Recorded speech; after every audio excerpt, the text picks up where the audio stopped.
Coucou tout le monde, alors aujourd'hui on se retrouve, je vais partager avec vous le cadeau de ma maman que je vais lui fabriquer. En ce moment j'ai pas trop le temps de tourner de vidéos justement parce que je suis dans la réalisation des petits cadeaux faits main.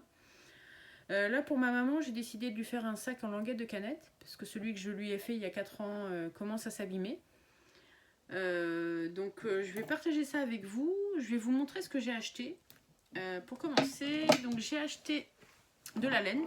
Donc là, j'ai pris celle d'Action, la noire classique à 1,29 € parce que je vais faire le sac noir et j'ai acheté celle-ci, c'est stock à faire ou je sais plus, une espèce de solderie un peu du genre, où j'ai acheté 10 pelotes comme celle-ci, je crois que j'ai payé 9,99 €.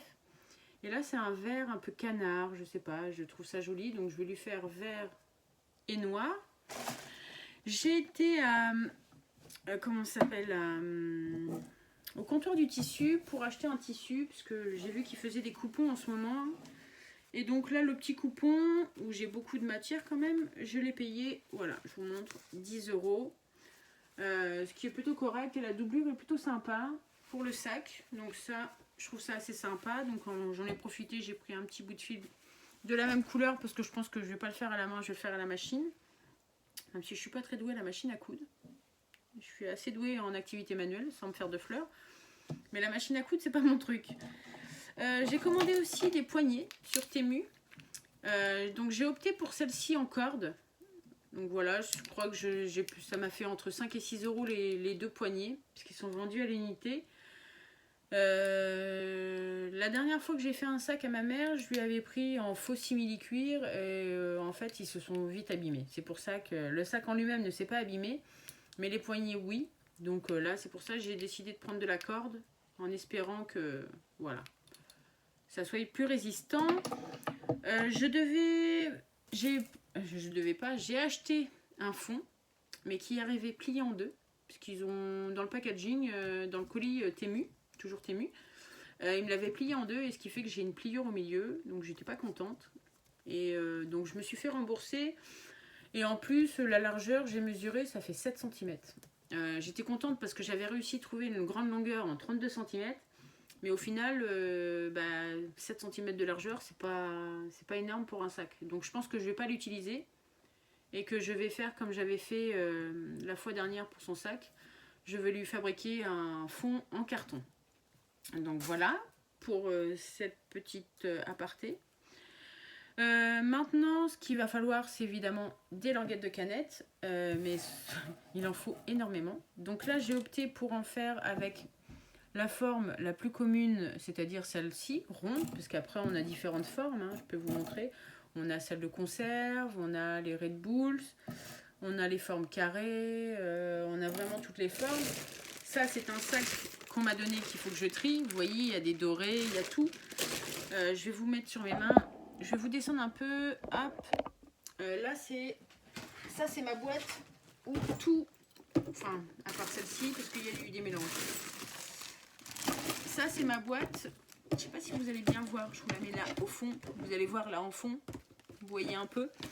Où j'ai tous mes languettes triées. Donc, vous voyez, là, j'ai de la dorée ronde. J'ai de la rouge de cette forme-là. J'ai vraiment toutes les formes. Ça, c'est de la rouge carrée. Donc, je garde tout. Je mélange tout par forme. Là, c'est que... Alors, celle-ci, je n'ai pas encore mis le nez dedans, mais il va falloir que j'ai trie. C'est que des languettes de conserve. Alors, il y a différentes formes, différentes tailles qu'il va falloir que je trie. Donc, voilà. J'ai du stock. Mais bon, un sac, ça mange entre 1000 et 1500 languettes de canette. Donc, il en faut quand même pas mal. Donc là, j'ai ça à trier. Puisque j'ai déjà celle-ci. Ça, c'est de la ronde et de la ronde à trier. Enfin, ils sont déjà triés, pardon. Celles-ci, ils sont déjà triés. Mais en fait, il faut que je passe... il faut que je fasse ça. Voilà, je vais vous montrer. Là, j'ai ma langue... il y a toute une préparation avant de faire le sac. Donc voilà, j'ai ces petites choses-là qu'il faut que je... Voilà, je l'enlève. Hop, je l'enlève. Et vous voyez, là, j'ai ces deux petites choses-là au milieu. Elles sont coupantes. Alors, je sais qu'on peut les limer. Moi j'ai fait le choix, parce que vu que mes languettes quand je les tisse elles se superposent, je fais le choix de les plier et de les appuyer comme ceci pour plus qu'ils crochent. Voilà, je sais pas si vous voyez bien, on a du mal à voir, ça a du mal à faire le point. Et en fait je les ai repliés, puisque ça c'est une partie qu'on voit pas, et ça ne croche plus, voilà. Puisque de toute façon derrière il va y avoir une doublure. Et donc voilà, j'ai ça à faire sur toutes ces languettes là, donc et trier les formes. Je vous montre. Celles-ci ne sont pas à trier, mais j'ai toutes celles-ci à trier. J'hésite, je suis pas motivée à les trier.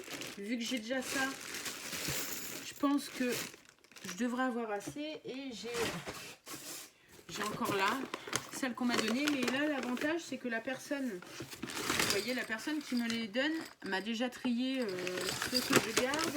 À part celle-ci de toutes les couleurs, où ils sont mélangés ensemble. Vous voyez, il y a vraiment toutes les couleurs là. Cette couleur-là, j'en avais pas beaucoup. C'est des languettes noires. J'en avais pas encore. Donc vraiment, il y a différentes couleurs. Et l'avantage de la personne qui me les donne là, donc c'est mon beau-père, hein, il me les donne, il me fait des tresses. Il me fait des guirlandes. Pas des tresses, des guirlandes.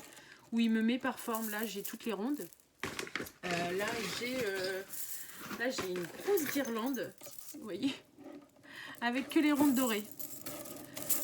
Donc voilà, moi je réquisitionne, pour ceux qui me demandent en commentaire où j'ai mes languettes de canette, c'est-à-dire que moi je demande à la famille, aux amis.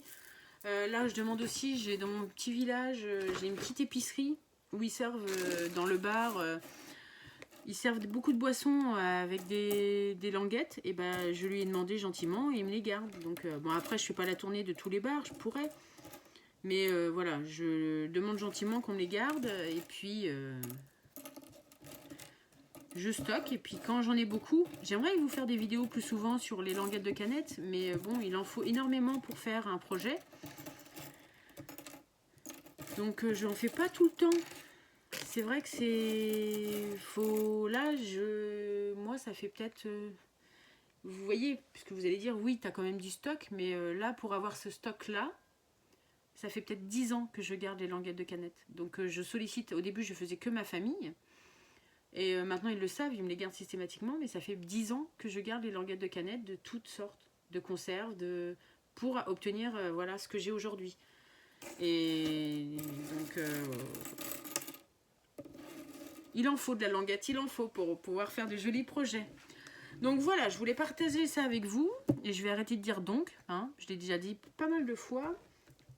Là maintenant je suis dans ma chambre, je ne sais pas si vous avez vu le décor, derrière il y avait mon rameur, mon lit.